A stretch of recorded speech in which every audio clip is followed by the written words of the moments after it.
Odisha mobile TV धूमधाम रे उद्यापित है मालीश्रीपुर घंट यात्रा। गत 10 तारिख आरंभ होता मालीश्रीपुर घंट यात्रा गतकाली 14 तारिख में उद्यापित हो जाइछि। यात्रा आरंभ दिन मूष पूजक तत्वावधान में मां पाद को विराट पटुआर अणाई अस्थायी मंडप में स्थापन करा जायथिला।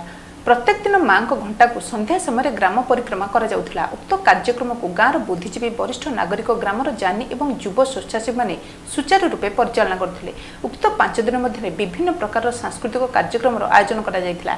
इतिमध्य गंजाम जिलूर आसीथिबा भारतलीला नाटक और ग्रुप डांस मुख्य आकर्षण केन्द्रबिंदु होता। गतकाली शेष में मां को ग्रामवासी द्वारा संपूर्ण सहयोग में विदाय दि जाइथिला।